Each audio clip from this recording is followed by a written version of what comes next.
ETF index mutual funds నేర్చుకుని stock మార్కెట్లో రాణించాలనుకుంటున్నారా? వెంటనే ఈ నెంబర్కి కాల్ చేయండి.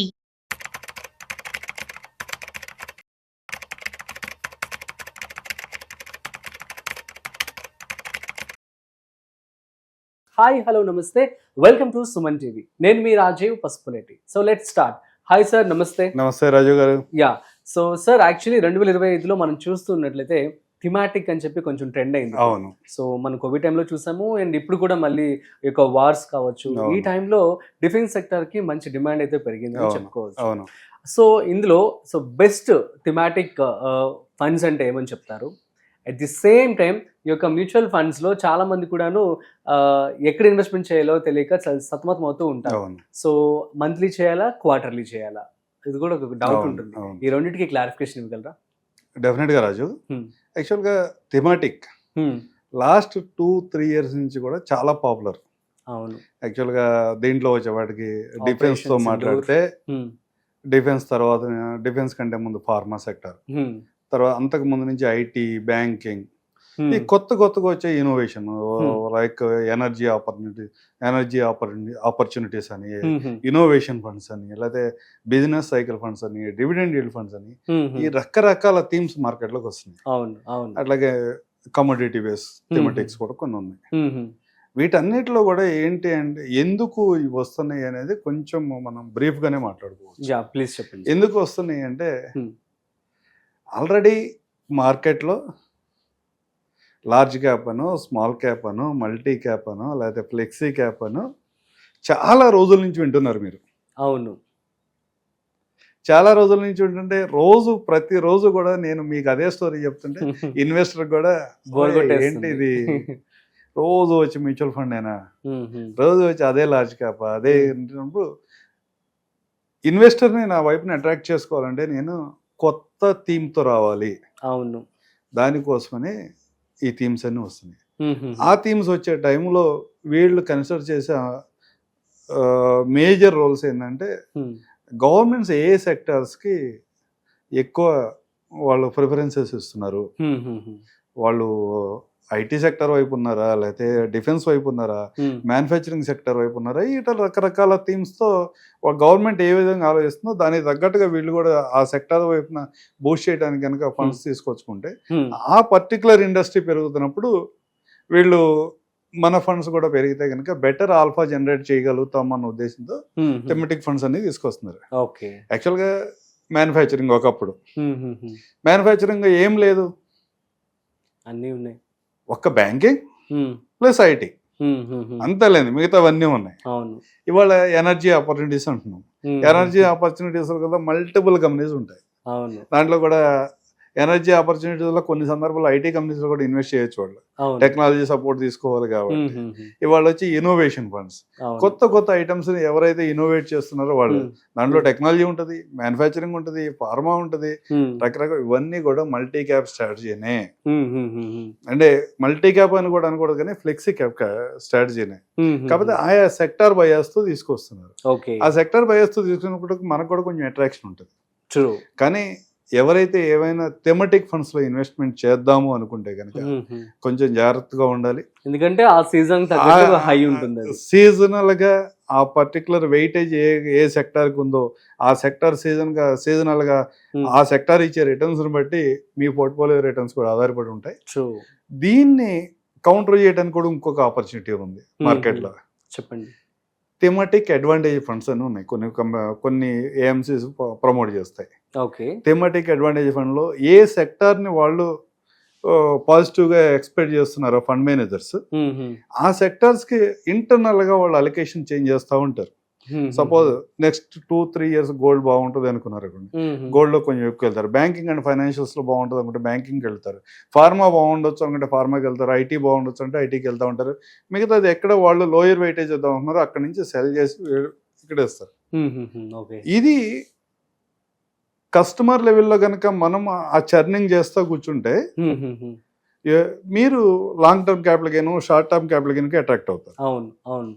ఈరోజు అది ఎంత పే చేస్తున్నాం తర్వాత కానీ ట్యాక్స్ పే చేయడానికి అయితే ఎవరూ సిద్ధంగా ఉన్నారు. అమ్మో ట్యాక్స్ అంటాం. ప్లస్ అన్నెసరీగా ఎప్పుడో పే చేస్తున్న ట్యాక్స్ని ఈరోజు పే చేయడం కూడా కరెక్ట్. అది రీజన్ కరెక్ట్ కాదనుకుంటా. ఇలా ఈ ట్యాక్స్ బర్డెన్స్ కూడా మనకు ఉండొద్దు. ఒక ఇన్వెస్టర్ లెవెల్లోనో లేకపోతే మ్యూచువల్ ఫండ్ డిస్ట్రిబ్యూటర్ లెవెల్లోనో ఏ సెక్టర్ బాగా పనిచేస్తుందో అని ఆలోచించి చర్న్ చేయటం కంటే ఒక ఫండ్ మేనేజర్ కూడా ఆ ఛాన్స్ కూడా ఫండ్ మేనేజర్కి ఇస్తే కనుక మనకన్నా బెటర్గా ఆలోచించగలుగుతాడు. ఉన్న ఎకానమీని, ఉన్న పొలిటికల్ సిచ్యువేషన్ కానీ లేదా ఎక్స్టర్నల్గా ఉన్న సిచ్యువేషన్ కానీ ప్రాపర్గా వాళ్ళు అసెస్ చేసుకుని ఫండ్ చర్నింగ్ కూడా చేయగలుగుతారు. కాబట్టి పర్టికులర్గా మీరు ఒక పర్టికులర్ థెమటిక్ని సెలెక్ట్ చేసుకుంటాం కంటే థెమటిక్ అడ్వాంటేజ్ ఫండ్స్లోకి వెళ్ళడం కూడా మంచి డెసిషన్ అవుతుంది. సిప్ టాప్అప్ అంటే ఏంటి, ఇది ఎలా పనిచేస్తుంది?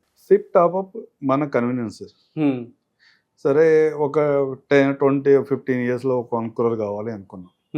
దగ్గర మీరు 15 ఇయర్స్లో 1 crore కావాలంటే దగ్గర 25,000 26,000 రూపాయలు, అంటే ఎగ్జాక్ట్ ఫిగర్ కాదు కానీ ఆ రేంజ్లో మనం ఇన్వెస్ట్మెంట్ చేస్తే కానీ 15 ఇయర్స్లో 1 crore కాదు. 15 అంటాం కదా. 15,000 15 ఇయర్స్ 15% అంటాము, 1 crore వచ్చిందని చెప్తాం. కానీ వాళ్ళు 15% ప్రొజెక్షన్ కూడా ఇవ్వలేకపోతున్నాం, 12-13 దగ్గర ఆగిపోతున్నాం కాబట్టి ఇంకా ఎక్కువ ఇన్వెస్ట్మెంట్ చేయాలని చెప్తాం. కానీ మీ దగ్గర ఆ కంఫర్ట్ లేదు ఈరోజు. మీ దగ్గర ఒక 20,000-21,000 రూపీస్ ఇన్వెస్ట్మెంట్ చేస్తే నేను ఒక 15 ఇయర్స్లో 1 crore రీచ్ అవుతా. కానీ మీకు వచ్చే ఇన్కమ్ వల్ల కానీ మీ ఎక్స్పెన్స్ వల్ల కానీ మీ దగ్గర ఆ 21,000-22,000 ఇన్వెస్ట్మెంట్ చేసే అవకాశం ఈ రోజు లేదు. కానీ మీరైతే 1 crore రీచ్ కావాలి. డౌన్ ద లైన్ మన శాలరీస్ ఇంక్రీజ్ అవుతాయి. ఒక పక్కన ఇన్ఫ్లేషన్ ఎలా పెరిగిపోతుందని మనం బాధపడుతున్నాము, అదే సైమల్టేనియస్గా మన ఇన్కమ్స్ కూడా పెరుగుతూనే ఉన్నాయి. ఇన్కమ్స్ పెరుగుతున్నప్పుడు డౌన్ ద లైన్ మీరు ఒక 10% ఎవ్రీ ఇయర్ ఇంక్రీజ్ చేసుకుంటూ వెళ్తే మీరు 11,000 రూపీస్తో స్టార్ట్ చేస్తే సరిపోతుంది ఈరోజు. అట్లా కాదు, 20,000 రూపీస్ 20% నేను టాప్అప్ చేసుకుంటా ఎవ్రీ ఇయర్ అంటే మీ కంఫర్ట్ 6,000 ఉంటే 6,000 దగ్గర నుంచి స్టార్ట్ చేసి ఎవ్రీ ఇయర్ 20% మీరు మీ ఎస్ఐపిని ఇంక్రీజ్ చేసుకుంటూ వెళ్తే కూడా 15 ఇయర్స్లో 1 crore రీచ్ అవుతారు. అట్లా టాప్అప్ అనేది మీ కన్వీనియంట్ కోసం. అంటే ఒక పర్టికులర్ టార్గెట్ కోసం వెళ్తున్నప్పుడు స్ట్రైట్ టార్గెట్ కాకుండా కొన్ని అడ్డంకులు వచ్చినప్పుడు కూడా దాన్ని మనం ఎలా ముందుకెళ్ళి రీచ్ అవ్వాలి అనే దాని కోసం మన కన్వీనియంట్గా మన ఫ్యూచర్ ఇన్కమ్స్ కూడా ఎక్స్పెక్ట్ చేసుకుని పెట్టుకునే ఏర్పాటు మాత్రమే టాప్అప్. సో నెక్స్ట్ అదే మంత్లీ అండ్ క్వార్టర్లీ, సో దీనికి ఏం చెప్తారు? బేసిక్గా మన ఎస్ఐపి అంటే ఏంటి sir? Systematic investment against EMI. ఈఎంఐలో మనం ఒక అసెట్ని బై చేస్తున్నాము, మంత్లీ పే చేసుకుంటూ వెళ్తున్నాం. దీంట్లో ఒక అసెట్ని అక్యుములేట్ చేయడం కోసం మనకు వచ్చే ఇన్కమ్లోంచి కొంత పాటుని తీసి పక్కన పెడుతున్నాం. బేసిక్ ఎస్ఐపి మనం ఇన్ని మాట్లాడుకున్న ఎస్ఐపి ఇన్వెస్ట్మెంట్ చేసేవాళ్ళు 80% 90% మంత్లీ ఇన్కమ్ పీపుల్ మాత్రమే.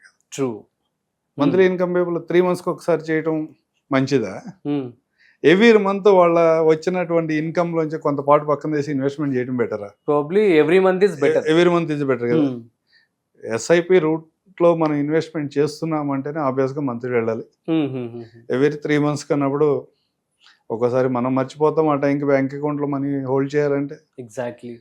ఒక్కోసారి అదర్ ఎక్స్పెన్సెస్ రావచ్చు.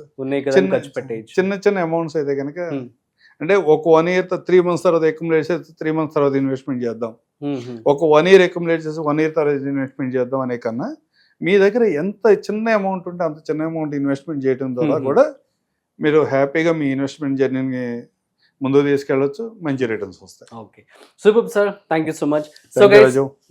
సో గైస్ అర్థమైంది కదా. సో మీరు ఇన్వెస్ట్మెంట్ అనేది సిప్ అనేది మంత్లీ ఆర్ క్వార్టర్లీ అంటే, సో ఆబ్వియస్లీ ఆల్మోస్ట్ అందరూ కూడాను మంత్లీ వాడుతూ ఉంటారు. At the same time monthly అనేది చాలా కన్వీనియన్స్ కాబట్టి సిప్ అనేది మంత్లీ అయితే బెటర్ అని చెప్పడం జరుగుతుంది శ్రీనివాస్ గారు.